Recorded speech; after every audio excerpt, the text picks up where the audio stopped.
ಕೃತಜ್ಞತೆಗಳನ್ನು ಸಲ್ಲಿಸಲಿಕ್ಕೆ ಇಷ್ಟಪಡ್ತೇವೆ. ಇವತ್ತು ನಾವು ನೋಡಿರ್ತಕ್ಕಂಥ ಎಲ್ಲ ವಿಧಿಗಳು, ಕಲಶ ಸ್ಥಾಪನೆ ಇರ್ಬೋದು, ತೇರಿನ ಉದ್ಘಾಟನೆ ಇರ್ಬೋದು, ತೇರು ರಥೋತ್ಸವ ಇರ್ಬೋದು, ಅನೇಕ ಪೂಜಾ ವಿಧಿವಿಧಾನಗಳು ಇರ್ಬೋದು.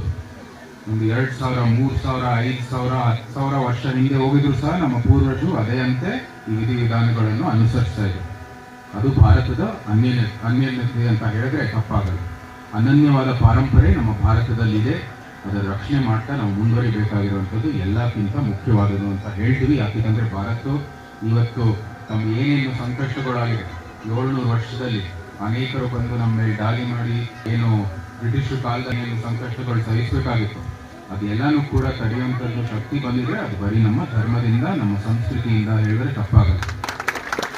ಮುಂದೆಯಲ್ಲೂ ಸಹ ಏನು ಸಂಕಷ್ಟಗಳು ಕಮ್ಮಿ ಆಗ್ತಾ ಇದೆ. ಪ್ರಜಾಪ್ರಭುತ್ವ ಬಂದ್ರಲ್ಲೂ ಸಹ ನಮ್ಮಲ್ಲೇ ಇರುವಂಥದ್ದು ಕೆಲವು ಶಕ್ತಿಗಳಿದಾವೆ. ದೇಶವನ್ನು ವಿಭಜನೆ ಮಾಡುವಂಥ ಶಕ್ತಿಗಳು ನಮ್ಮಲ್ಲೇ ಇನ್ನೂ ಇದಾವೆ. ಆ ಬೀಜಗಳು ಅಂದಿನ ಕಾಲದಲ್ಲಿ ನೆಟ್ಟಿಗೆ ಹೋಗಿದೆ. ಅದನ್ನ ತಡಿಬೇಕಾಗಿರುವಂಥ ಶಕ್ತಿ ಬರೀ ನಮ್ಮ ಧರ್ಮದಲ್ಲಿದೆ. ಮುಂದೆ ಬರುವಂಥ ಭವಿಷ್ಯದಲ್ಲೂ ಸಹ ಅದನ್ನು ತಡಿತಾ ಹೋಗ್ಬೇಕಾಗಿರುವಂಥದ್ದು ಅತಿ ಅವಶ್ಯ. ಹೇಳ್ತಾ ತಮ್ಮ ದೇವಸ್ಥಾನ ಇವತ್ತು ಉದ್ಘಾಟನೆ ಆಗಿದೆ. KR ಪೇಟೆಯಲ್ಲಿ ಅನೇಕ ಐತಿಹಾಸಿಕ ಪ್ರಸಿದ್ಧ ದೇವಸ್ಥಾನಗಳಿದ್ದಾವೆ. ಎಲ್ಲದೂ ಸಹ ಸಂರಕ್ಷಣೆ ಆಗಬೇಕಾಗಿದೆ.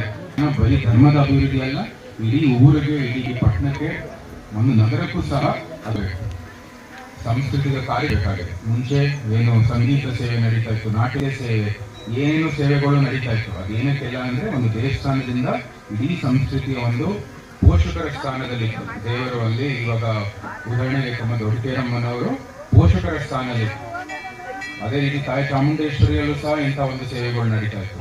ನಮ್ಮ ನಂಜುಂಡೇಶ್ವರ ಶ್ರೀಕಂಠೇಶ್ವರ ಸ್ವಾಮಿ ದೇವಸ್ಥಾನದಲ್ಲಿ ಅನೇಕ ಮಂಟಪಗಳಿದ್ದಾವೆ. ನಾಟ್ಯ ಮಂಟಪ, ನೃತ್ಯ ಮಂಟಪ ಅಂತ ಏನೇನೋ ಮಂಟಪಗಳಿವೆ. ಏನಕ್ಕೆ ಇದೆ ಅಂದ್ರೆ ಸಂಸ್ಕೃತಿಯ ಸೇವೆಯನ್ನು